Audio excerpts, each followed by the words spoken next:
大家好，老司机试车，3个 MPV 的横屏，我相信有孩子的家庭或者有司机、商务出行的老板会非常关注这一集。在之前的日子里面呢，我拍过腾势D9的静态体验，反响效果还是非常好的。因为放在如今年代 ，MPV 的车型是非常需要新能源化的。因为新能源的 MPV 是很容易把隔音啊、震动啊、行驶平顺性这些东西做好的。同时有电机的加持，整体来说开起来也会更加的平顺，劲儿也会更大。外加上它有大电池，当你在等孩子放学，或者是等老板开完会的时候，这块大电池就可以让你没有任何心理负担的去吹冷风、去吹热风，非常的爽。那在这里面，腾势 D9 作为新能源的一款 MPV， 我们拿到这辆车，单聊这辆车呢，可能没有对比不刺激，所以呢，我们就把之前汽油车 MPV 的代表 GL8 艾维亚的车型拿过来了，同时呢，我们也把中高端圈层里面的阿尔法的这个车型，也就是中产级富豪阶层很认的这个车也拿过来了。我们把仨车摆在一起来进行一个对比，看看他们孰强孰弱，看看他们的优缺点，看看他们互有攻守的状态。好，开始。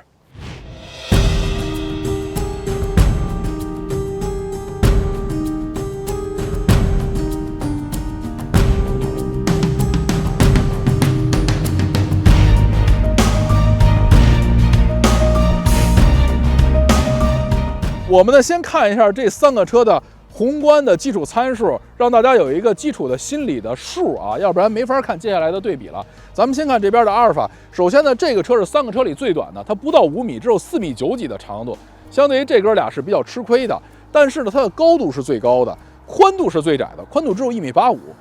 所以它的外尺寸跟阿尔法内部得到的口碑是一模一样的，车比较窄，比较高，比较利于上下车。但是因为中间的过道不够，只能是挪动第2排座椅才能去到第3排，这是比较麻烦的。那这个车的车价呢，是官方指导价大概在90万左右，但是它会存在着一些的终端加价，所以咱们按照100万去看待这辆车。动力总成方面，它用的是 2.5 的自然吸气的发动机，就是丰田那套混动系统，前面有个大电机，后面有个小电机组成的这么电动4驱的结构。但是它的电池只有很可怜的几度，甚至是2-3度之内的这样的一个容量。那这个容量是没有法去实现停车不着发动机，用电池去驱动吹冷热风空调的，相对来说是比较遗憾的啊。OK， 我们来看下腾势 D9 这个车，那这个车是3个车里最大个的，车长做到了5.25米，如果换算到 SUV 跟轿车来说的话，这已经是妥妥的全尺寸的这样的一个级别了。但是呢，5.25米搁在 MPV 车型来说，就并没有什么太夸张。我家里那个威霆是5.37米，比它还要再长10几厘米的这样的一个概念。这个车的车高在3个车里面属于是中位值，宽度是最宽的了，做到了1.96米的宽度，比这边的1.85米还是要宽了很多很多的。那这个车呢是4驱的顶配车型，它的车价是在44万左右，用的是 DMi 的这套混动系统， 1.5T 的发动机，前面有个大电机，后面有个小电机组成的电动4驱的结构，中间有一个40度的大电池，这个真的是非常爽。那就可以实现停车不着发动机的情况下，完全没有任何心理负担的去吹冷热风的空调，还是比较爽啊。目前呢，这3款车里面确实只有腾势 D9 支持外放电的功能，放电功率还是很大的啊，6000瓦的外放电，大概什么概念？就是大伙的电磁炉能带3个。最后呢，看一下 GL8， 它是相对来说汽油车年代的这么一个代表的 MPV， 它的数据大家是比较熟知的。尽管这个车看起来不显山不漏水的外尺寸，但是它的车长也做到了5.22米，也是挺长的啊，都是比这个阿尔法要长了不少的。它的宽度呢是3个车里面中位值，是1.87米，说白了没比阿尔法要宽太多。那高度是这3个车里面最矮的，所以这是 GL8 的一个通用的口碑，就是车里面相对来说有一丢丢的压抑感觉。2.0T 的汽油发动机加上48伏的轻混系统，前驱。那这个艾维亚的版本呢，它在46万左右的车价，那这个纯汽油车就没有法实现停车不着车去义无反顾吹空调这件事了嘛。OK， 那这3个车基本的情况都了解了，我们现在看一下它的细节。MPV 的车型，咱们看完外尺寸这一相关的数据之外，最重要的第一件事就是后备箱的容量能不能装，因为这车里面如果坐人的话，后备箱不能装，它的中长途的旅行，短途多少可以凑合一点啊，比如说把包搁在什么通道里啊，第2排脚底下，但是中长途的旅行基本上就是超过100公里以上，如果后面不能搁行李的话，那这 MPV 就没法跑长途，只是一个纯城市保卫者的定位。那所以呢，我们就开始进行后备箱的一个评测。那在这里面呢，需要说明的一点，在后备箱评测这块呢，我们不管用什么样的度量衡，您肯定都能挑出茬来。所以我就把这3个车的第3排全都拉到了最靠后，也就是最小的后备箱状态，用统一的标准去看这3个车的后备箱。那在这里面呢，大家会说，那靠背儿呢还不一样呢？靠背儿全都是我自己亲自测过的，坐在车上以正常舒适状态，而不是最舒适最痒的状态的统一的靠背儿的调节。所以现在这2点的条件都已经卡死的情况下，你们就没有太多可以挑茬的地方了。OK， 咱们来看一下后备箱啊。那作为40到100万的车型，都是电动的尾门掀起，这个没有任何的意外。咱们来看一下，第一个呢，就是阿尔法是标标准准的城市保卫者，它没法跑长途，因为它把第3排座位拉到最靠后，车里面的乘客最爽的情况下，受限于总车长只有4.9米几，所以它的后备箱最长的位置，咱们简单粗暴的量一下，大概在25厘米左右。所以真的是非常短的一个后备箱，基本上比那哥俩短了1半以上，并且它这块测量的是这儿的有一个凹槽，它如果按照中间这个锁头的这个位置，如果去测量的话，我的天哪，它就会更短了。按照中间锁头这个位置，因为这块是搁行李的最重要的一个区域嘛，这么着搁大箱子，那这块的话，那你只能搁一个21厘米左右的宽度的箱子，那基本上等于什么都搁不了。然后在它的宽度层面，应该是这几个车里面相对比较宽的。这个车的后备箱宽度最大的地方呢，能做到1.32米的宽度。然后它的行李的装载高度也是比较高的，这个行李装载高度呢是可以做到80的高度。但是呢，它的宽度跟高度这2个指标，首先是要取决于它到底能不能放进箱子。如果说这么点的一个进深是啥箱子都放不了的。所以这个车你就别想拿它去跑长途了。跑长途的话，行李只能搁在第2排、第3排的脚底下，或者是你抱着。然后咱们来看一下腾势 D9啊。那作为这3个车里面，车长是最长的。我对这个车的后备箱呢也是有很大期望值的。咱们看一下，在最小的后备箱状态，它的进深在底下是55厘米整的进深，宽度呢做到了124.5厘米的宽度。这个后备箱的垂直高度就是到这个靠背的上沿啊，这个到靠背上沿基本上就是73厘米左右。虽然它的整个的高度跟宽度是不如阿尔法的，但是它的进深是明显比阿尔法要长了1倍以上，它就可以常规的去放我们，比如说一些不能登机的大箱子，27寸左右的。或者是更多的，大概是6到7个左右20寸的登机箱，都是可以码在这后面的。那这样的话，这个车你装满6到7个人的时候跑长途，就可以后面搁一些行李去跑了。要不然你说那个阿尔法它没法跑长途。最后呢，就是这个空间魔术师 GL8，这个车的车长呢比中间的腾势 D9 短了3厘米左右，但是这个车的最小的后备箱状态还是挺能装的啊。咱们来看一下。这挺有意思的，它这个座椅后面的这个位置跟它的基座不是在一个平面上，咱们就按照它的座椅后沿跟基座中间这个位置来看吧，因为如果按照基座看的话，它底下是偷进去的一块长度啊。咱们按照中间的这个位置来看，那 GL8 的进深是56厘米，它比腾势 D9 要长了1厘米的这么一个长度，宽度呢是做到了1.25米，跟腾势 D9 大差不差，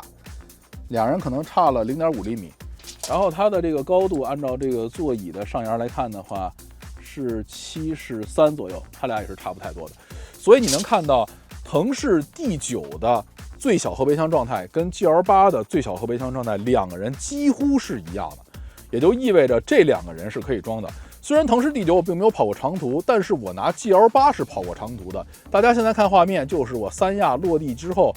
家里面带着的28寸、30寸的2个不能登机的大旅行箱，加上2个20寸左右的登机箱，加上其他的一大堆行李，搁在 GL8 这个后备箱里面。你拿这个组合就可以参考出来，腾势 D9 跟 GL8 的最小后备箱的装载状态还是很能装的。所以这3个车里面，那这2个车的后备箱是可以打一个比较高的分数，那阿尔法就基本上约等于0分了，不能跑长途。好，我们现在上车。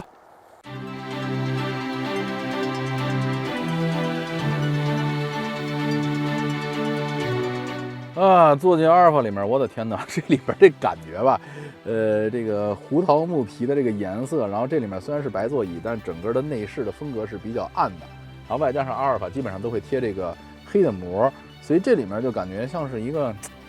说70、80年代有点过分了，大概就是90年代，2000年左右的这么一个很古典的 MPV 的造型，不是说中产以上及富豪圈层不需要更先进的 MPV 的内饰。而是那个圈层的公共认知，阿尔法就是这样的。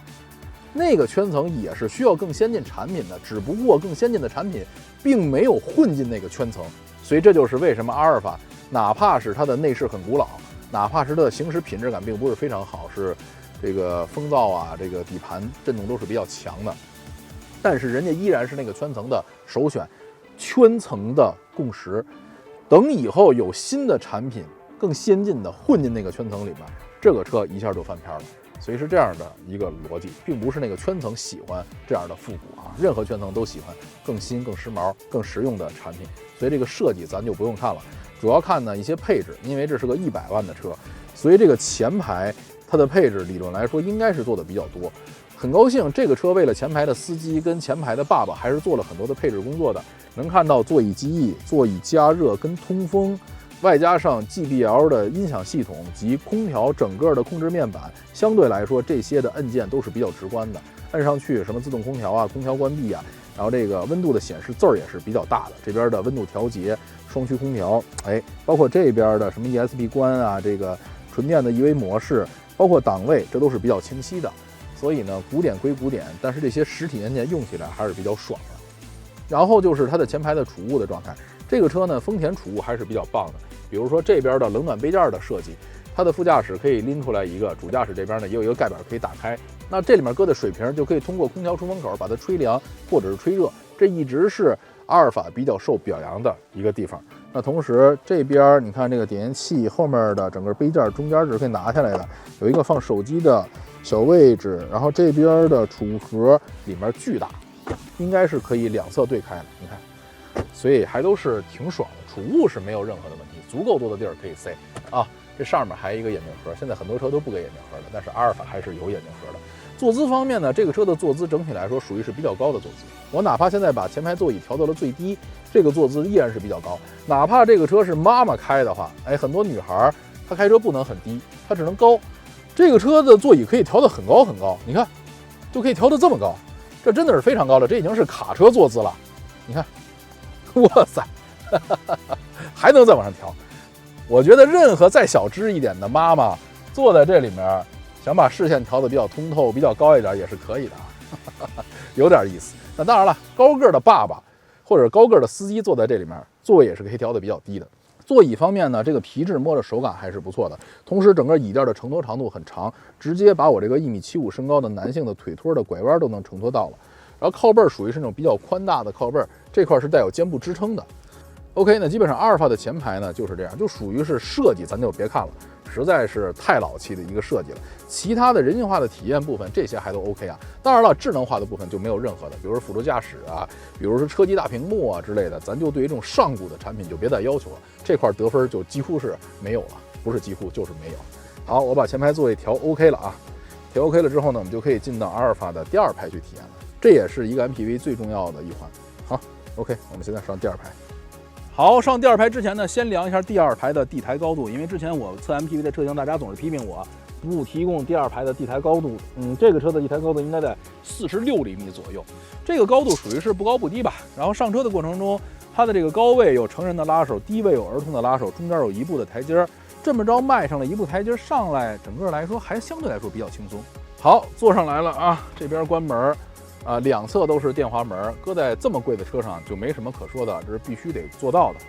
我现在把第二排座位拉到最靠后的模式，也就是说呢，一般传统车拉到这个状态下，第三排就没有空间了。但是阿尔法不一样，阿尔法很有意思，它的第三排拉到最靠后的时候呢，它就会腾出很大的一个第三排空间。我哪怕把第二排拉到最靠后，第三排的空间依然是有腿部空间的。所以呢，这个车它的最大化座椅乘坐模式，也就是最小后备箱的模式，是完全牺牲掉后备箱，保证三排乘客的一个乘坐的舒适性，也就是乘里边的乘坐舒适性，还是有点意思啊。但是我们也不会为此去改变后备箱的一个测试逻辑，否则的话就不公平了。现在全是3个车拉到了最靠后，也就是它在后备箱上可能吃亏了，但是它在第3排空间的时候可能就会吃香啊。但是那2个车可能就会在空间里面就会吃亏一点点。好，那么以这个模式来说啊，然后现在呢，整个的坐姿的感觉，因为这个独立座两边这个扶手的高度是比较 OK 的，然后这个座椅的角度，我在这边呢是可以调节的，这个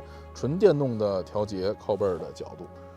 OK， 我哪怕再往后放一点，哎，这个坐姿还是很舒服，感觉皮面的触感是挺舒服的。但是这种的纯航空座椅有一个问题，就是如果当人需要那种侧一点老太太坐的时候，这个腿就会被航空座椅挡住，包括有的人喜欢这种姿势，就这个腿这么着盘上侧一点，那就会被卡住这个姿势，所以这就是有优有劣的这么一个模式。然后这里面的设置还是很丰富的啊，腿托的上下包括进深都是可以通过电动来调节的。然后这个座椅靠背可以电动调节，当然了，这个座椅的前后是手动的，这样的话就可以更快的进行一个滑动。同时它还有座椅记忆，就可以有2个座椅记忆，也就是这边可以记录2个人的标准坐姿的模式。能看到这块还有旋钮，这个旋钮还是很直观的。座椅加热跟通风，这个还是很帅的。所以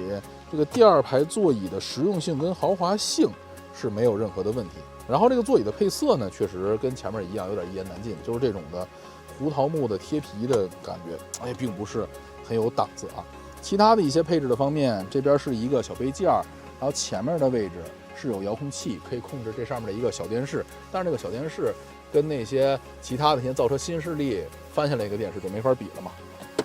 这块是一个小储物盒，底下有 HDMI 的输入，是给这个小电视的。然后顶上是一些基本的空调的调节。很多人说这车没有小桌板啊，不是，它在扶手里面是有一个小桌板的，但是真的是个小桌板啊，这么着就弹出来了。这个桌板打开，你以为它还有折叠呢，实际上并没有，这就是所有的小桌板了，就是这么大个的，也没有任何的旋转机构啊，没有任何的伸缩机构，真的就是这么点的一个小桌板。我觉得这个搁一盒饭都有点费劲，都容易掉下去，所以这个小桌板有还不如没有呢，这个没有还能省点成本，有点意思啊。这边呢是带有手动遮阳帘的，那对于一个混圈层车来说的话，手动遮阳帘真的是非常非常的重要。进第3排呢是这个车最大的一个问题，因为它宽度不够，所以中间并没有通道。一旦中间没有通道的话呢，你要进第3排，只能把这个座椅拉过来，从这块的这个缝隙里面进到第3排。好，我们现在呢就把第2排的座椅啊拉到距离第1排，也就是前面我标准坐姿啊，距离第1排，咱们这次统一标准留2拳吧，留2拳可能都留的有点少。哎，这是2拳的腿部空间，我们把这边也调成这个空间。现在咱们上到第3排看一眼。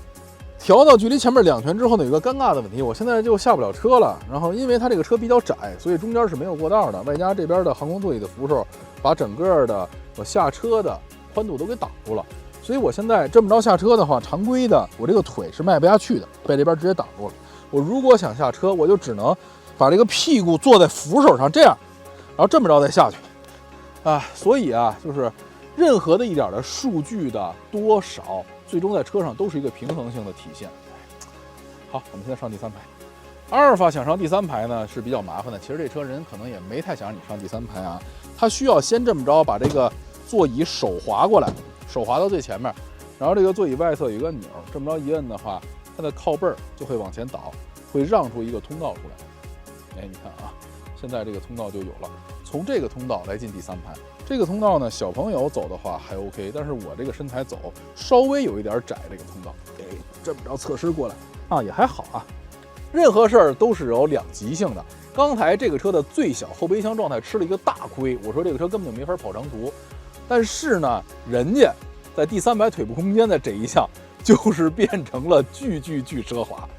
没要像前面2个车一样的平衡性，人家要的就是极端。我极端的干掉了后备箱，保了第3排乘客的空间。哇塞，这是第3排乘客在第1排我的标准坐姿，在第2排距离第1排2拳的腿部空间的基础上，我的第3排现在变成了最大的一排。用统一的标准啊，你看这第3排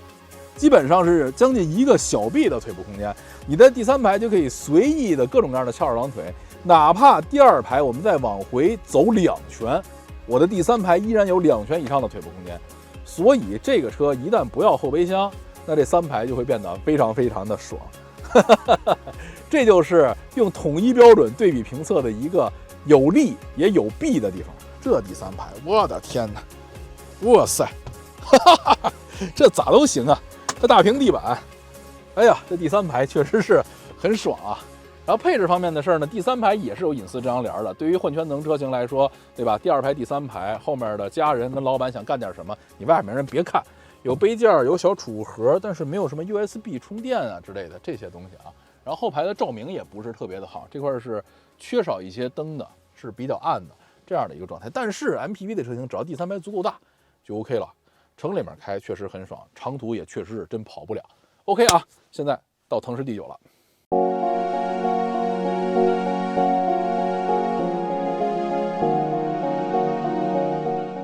啊，到了腾势 D9 这里面，一下就感觉回到了2022年车的感觉。阿尔法这里面确实太像是90年代收音机里边的各种各样的比较暗一点的配色。这里面整个的顶棚都是翻毛皮，并且是这种的浅灰色的翻毛皮。中控台哪怕是这种灰色，也是这种浅灰色。然后中间的这块的木纹也不像那个用的是那种深胡桃木的颜色，这个就用的是浅灰色的，并且带有木纹纹理的这样的木头装饰。底下这块的枪灰色的金属的装饰风格，包括空调出风口的这样的配色都是挺典雅的。所以这个车的内饰这里面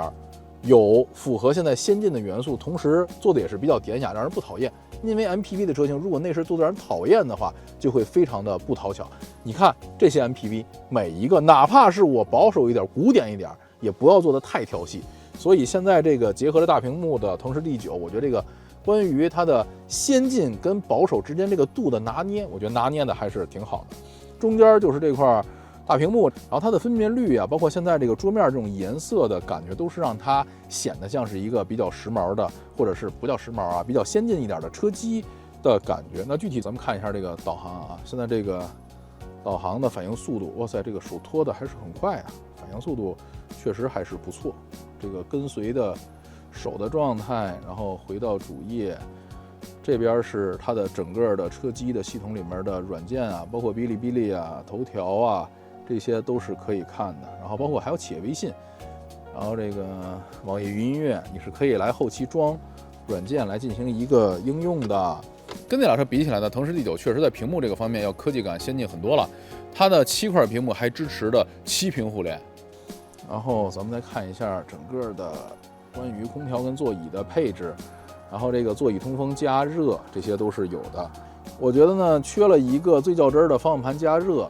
然后丹拿的音响系统 ，HUD 的前面的平视显示仪，2级的辅助驾驶的功能，所以这就像是一个聊如今年代车的这样的感觉了。然后最关键，这个车机的反应速度确实还是很快的啊，用起来还是很跟手的。然后前面这个行车信息显示这个小屏幕显示也是比较清楚的，然后各种各样的常规信息在上面都是有的。然后这个车呢，前排我有几个地方稍微有点不满意啊。第一个就是说到座椅这一块，这个座椅呢皮子非常的好。这个皮的手感很好，但这个海绵稍微有一点点硬。如果再把海绵调软个1/3，然后这个前排的座椅的柔软舒适度一下高了不少。这个椅型做的也还是不错，这种比较宽大的椅型，整个座椅的承托长度也是非常长的，直接能把我这个1.75米身高的大腿腿窝都承托上，并且这个头枕两侧还带有夹紧的。这种夹紧的好处不是在行车过程中有什么好处，是如果你前排司机睡觉或者是爸爸睡觉的时候，你把这个座椅往后放躺。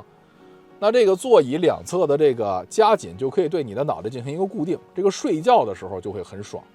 所以这个夹紧还是很棒的。很多人去买那种的仿迈巴赫的软枕，也是目的把脑袋陷进去，对脑袋产生一个更多的支撑跟固定的作用。前排的一些储物，这上面跟后面一样，也是有个很大的眼镜盒，是可以把这个大墨镜融进去的。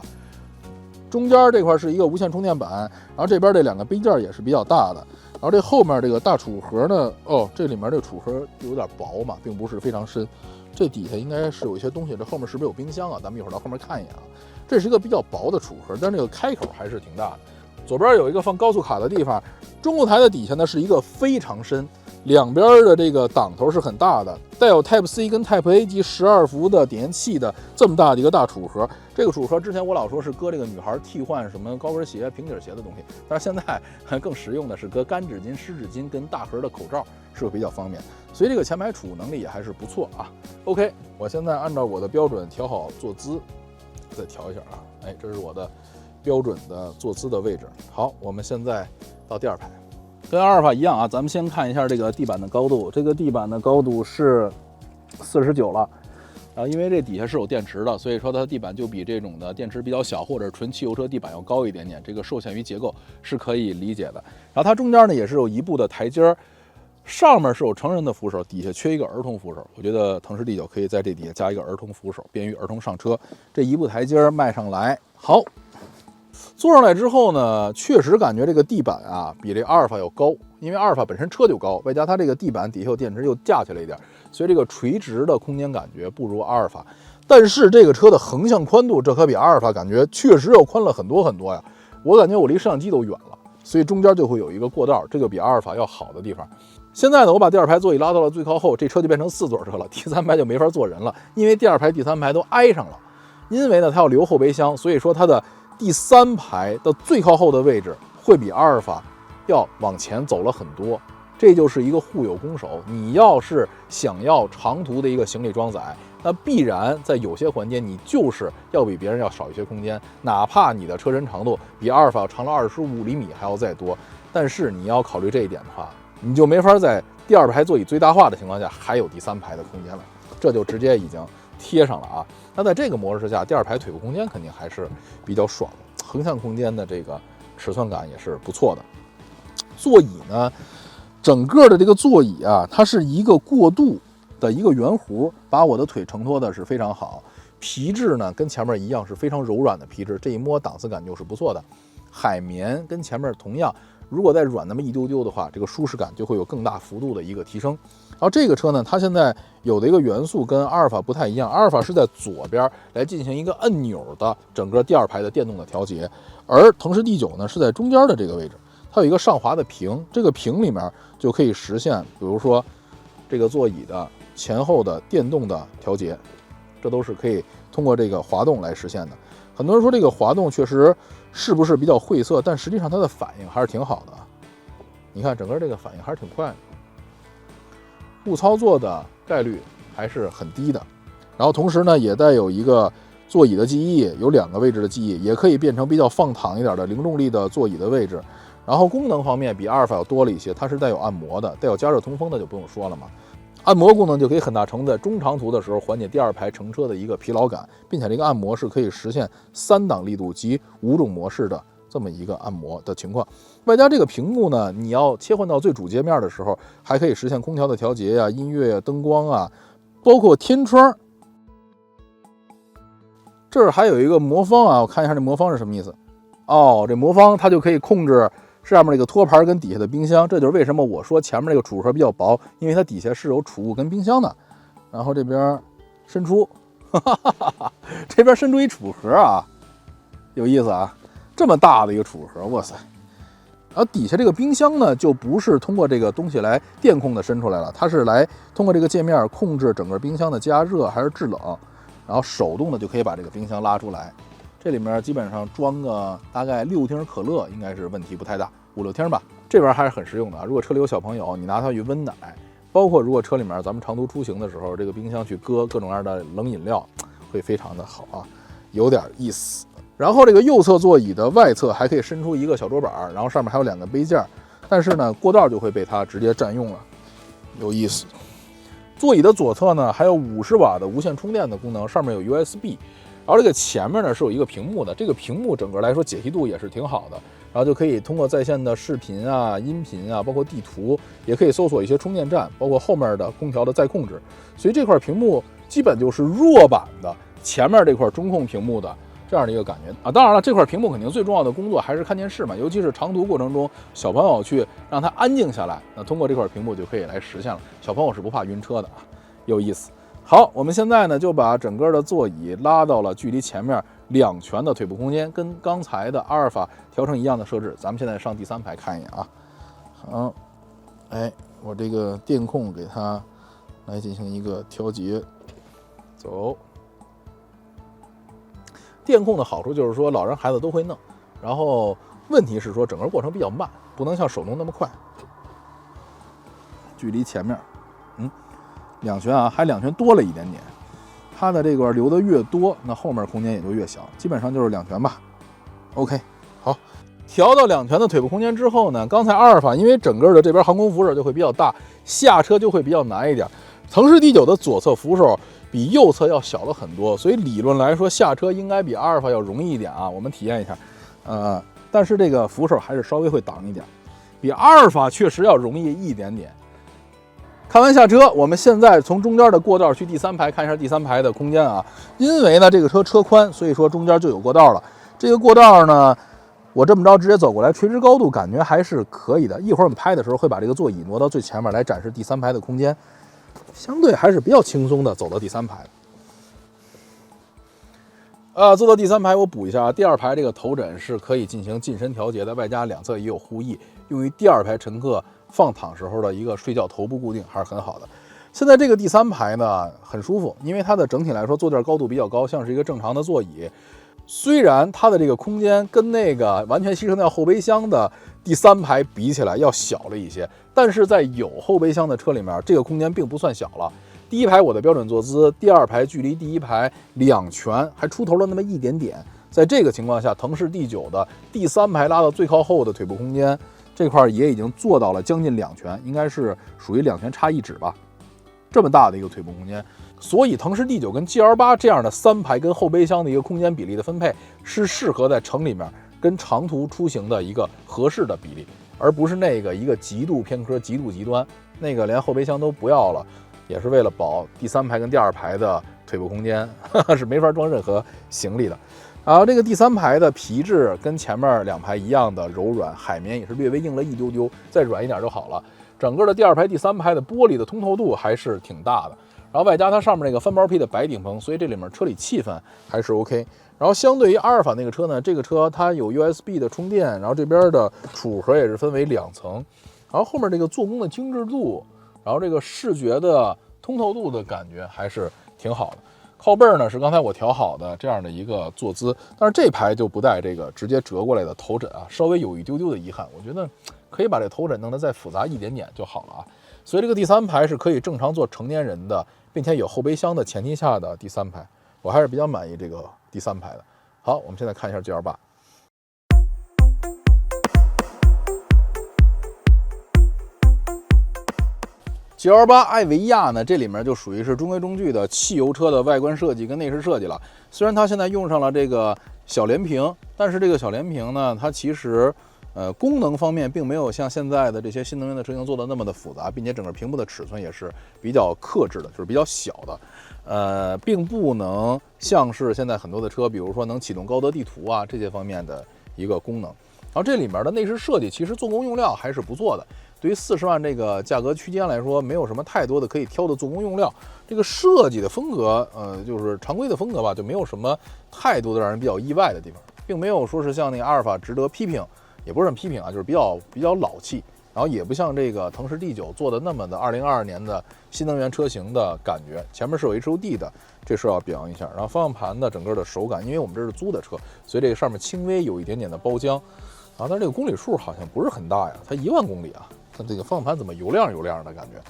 而中间的这块的空调控制区域，它虽然不是那种的完完整整的触屏，但是它是有这个回馈的，嘎巴嘎巴的这样的感觉，所以还是挺好的，属于是比较直观的空调的控制区域。然后这个车因为它是有发动机的，所以我们要用这些的电气设备的时候呢，这里面就得是着着发动机，所以大家现在听起来就嗡嗡嗡嗡嗡，有点发动机的声音，就跟那2个车就不太一样了。你开惯了新能源的车型，现在再开一个纯汽油车，尤其这种的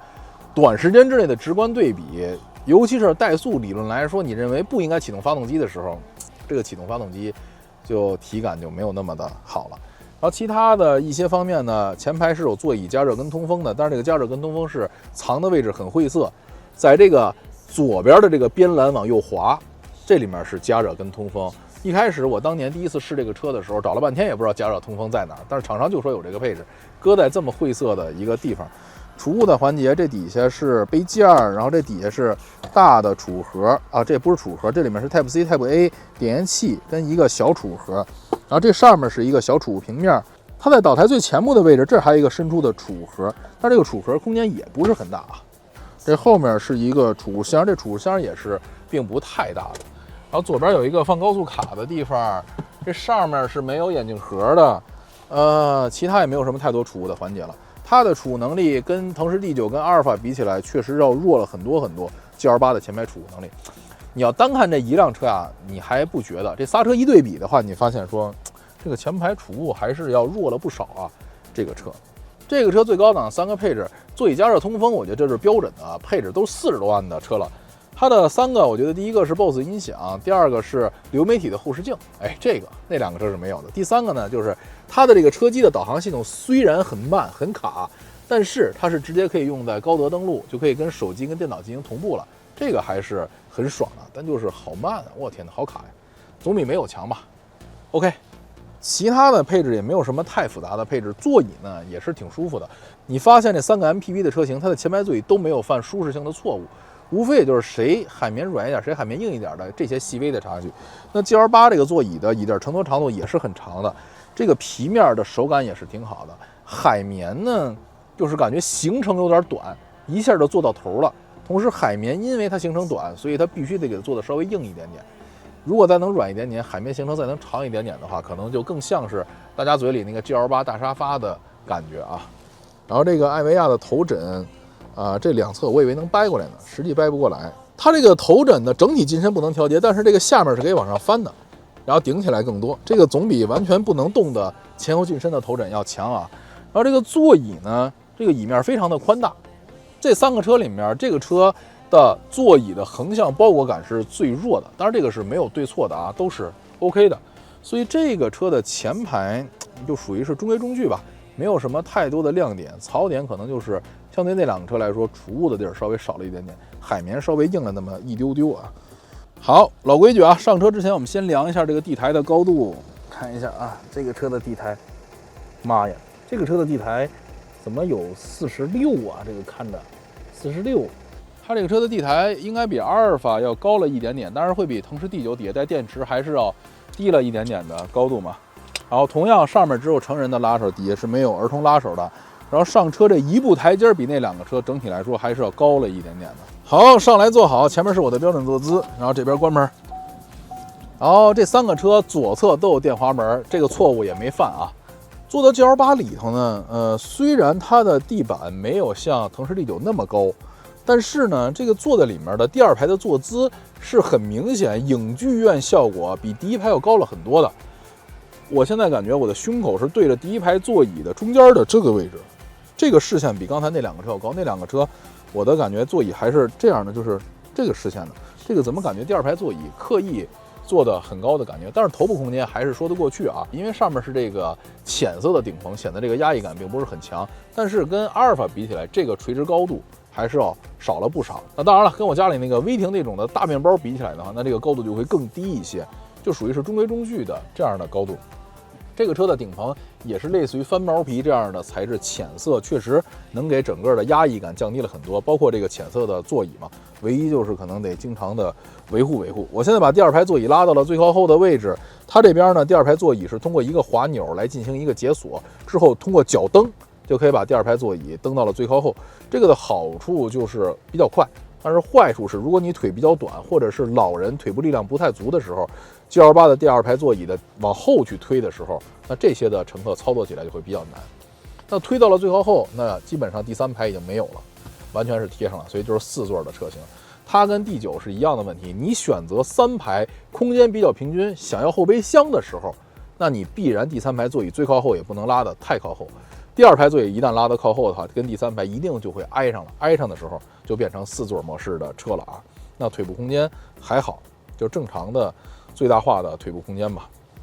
这块是有一个小桌板的，并且这个小桌板非常非常的结实，整个的这个骨架的结构都是很棒的。你会发现说，其实后出的一些车的小桌板，比如什么理想 L9之类的，跟它有可能供应商都是一样的。这个小桌板还是很棒的，有点意思啊。这边是不带遮阳帘的，比较遗憾。然后功能方面没有什么其他的太多功能了，它这里面的电动调节是在这个区域。放在这儿的好处呢是大拇指直接抠进来就可以进行盲操作了。坏处是说，如果有可能你的身体这边斜一点坐的时候，如果腿上兜里再搁东西了，有可能硌着这边的座椅，就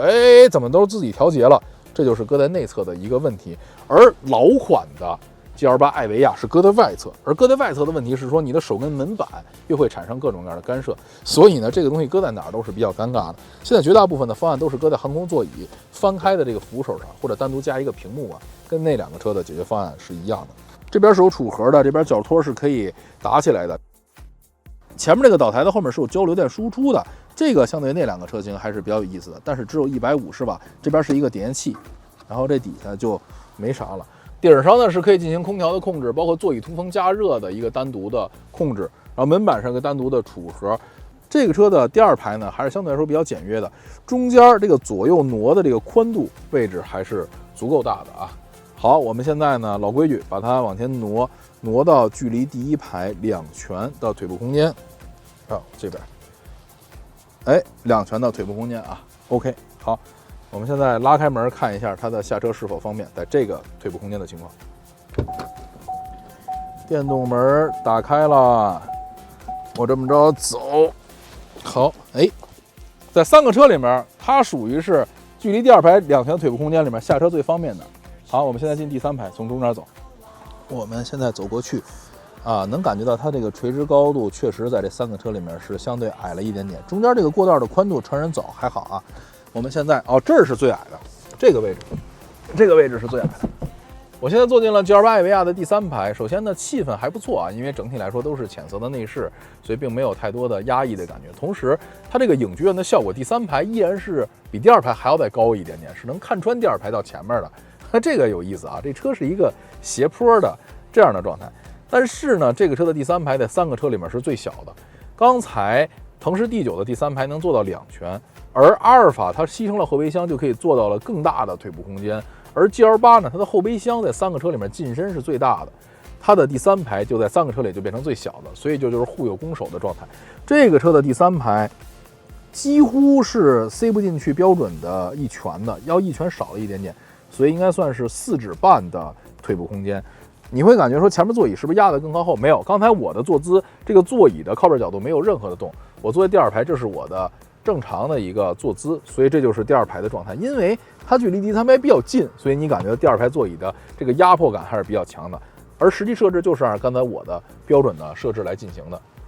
这边的玻璃通透度还是 OK 的，但是现在这个车发现一个问题，就是它第2排、第3排都是没有遮阳帘的，这个对于 MPV 的车型稍微欠了那么一点点隐私的火候。但是呢，这个6座艾维亚的第3排是有加热跟通风的，它理论来说比那2个车第3排的配置要高。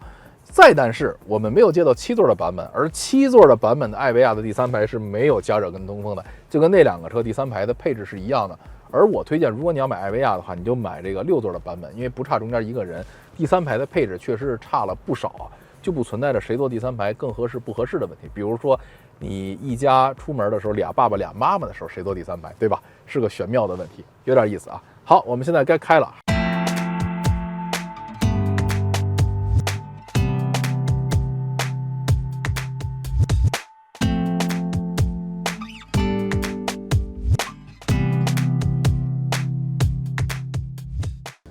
好，我们现在开始行驶的部分。毕竟呢，这次是以试这个腾势 D9 新车为核心，所以呢，这次的动态的部分，我就直接坐在腾势 D9 里面，围绕着它为中心，给大家讲解这3个车行驶的互有攻守的弯弯绕绕的这个状态啊。这个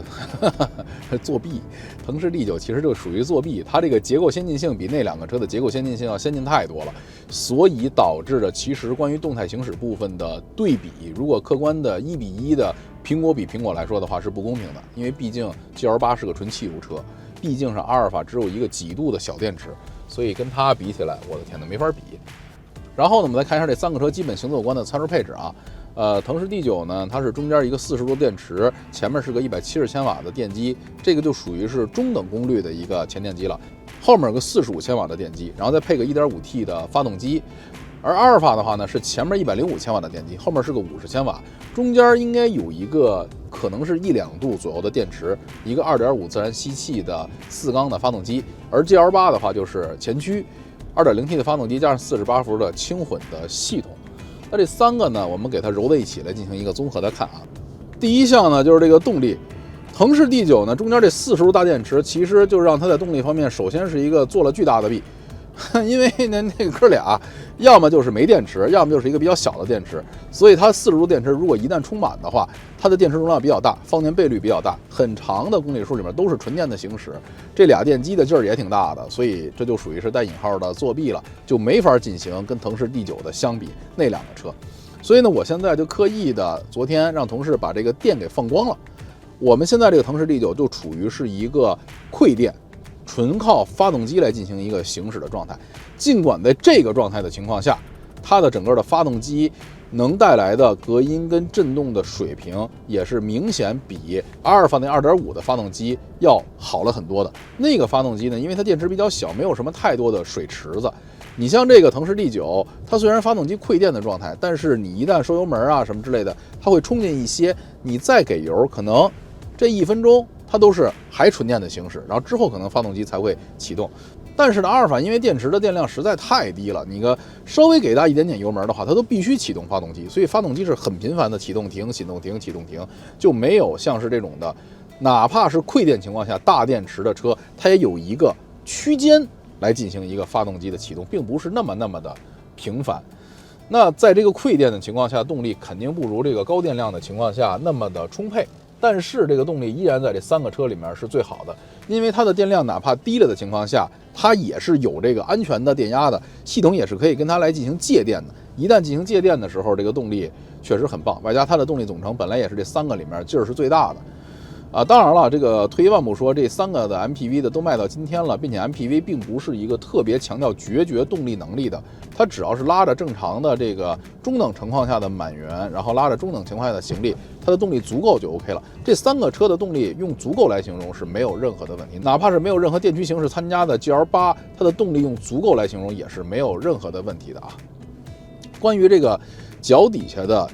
整个的电门或者油门的脚感的柔软程度，这3个车都是可以给予好评的。哪怕是这个后发的腾势 D9， 跟前面2个老大哥比起来，一个电门也不是变得特别的犀利啊什么的，这是 MPV 的一个大忌，因为电门过于的窜，车里面的乘客就比较容易晕车。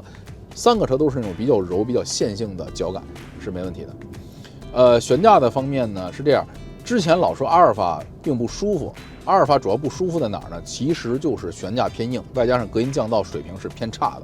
外加上发动机噪音也是比较大。现在呢，这几个指标看起来，哪怕是变成了混动形式的阿尔法，依然这几个事儿做的是不够好的。这3个车里面，阿尔法的悬架是最硬的，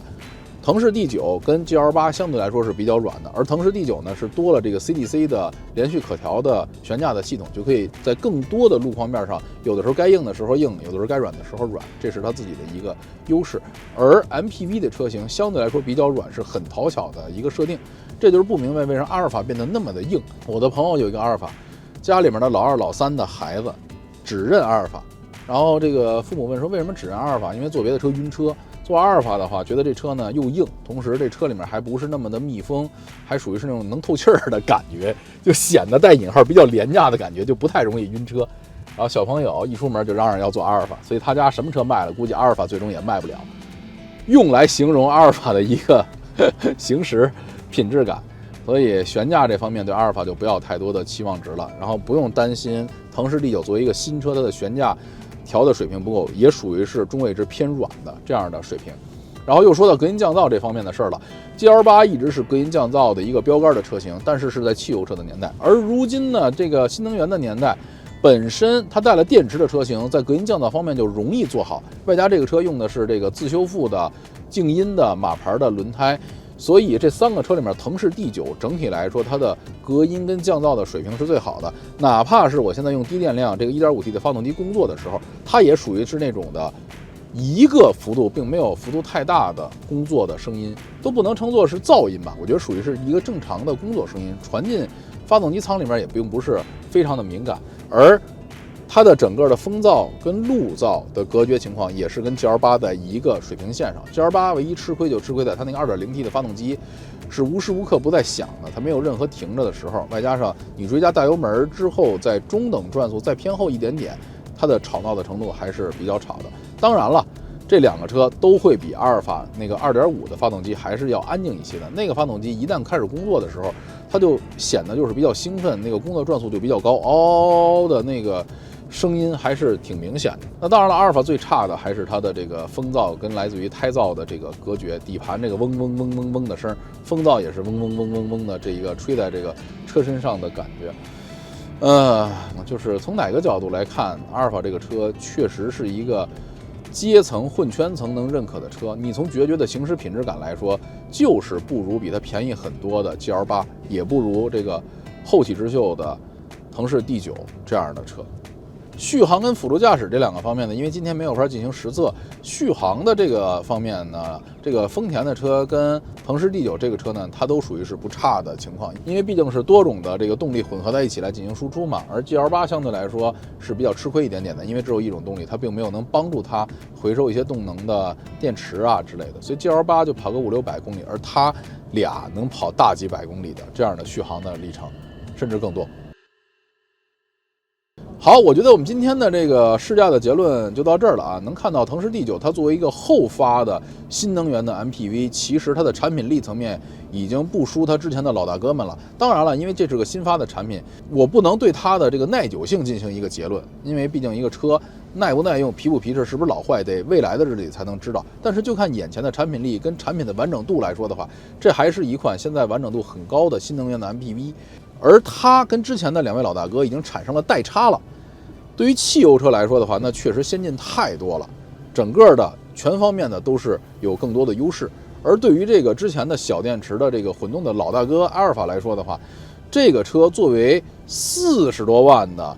价位去超过阿尔法的产品力是没有任何的问题，并且作为这个价位的平替产品也是没有任何的问题。但是呢，阿尔法是怎么火起来的？那都是通过当年的港台电影里的这些的大哥们，这个开阿尔法、做阿尔法、玩阿尔法，慢慢的把这个文化传到了中国的沿海城市，然后再传到了整个中国的中产及以上，包括富豪的这个圈层，变成了一个圈层的 MPV 的车型。所以这个圈层的概念不是一天两天、一个两个产品点就能立刻能挑战它的。那我们还是需要比较长久的一个持续的产品力的释放，才能让圈层的用户接受到这个产品，还是挺有意思的啊。我呢，其实还是很欣慰、很高兴，现在年代呢，看到这个跨时代的新能源的 MPV 的这么样的一个落地，也解决了很多 MPV 自身应该有的痛点，隔音啊、降噪啊，包括这个大电池吹空调啊、吹热风啊这些方面的，确实在原地的时候再开起来就会更爽，有点意思啊。好，这就是腾势 D9 的试车及3车的对比。喜欢记得分享哦。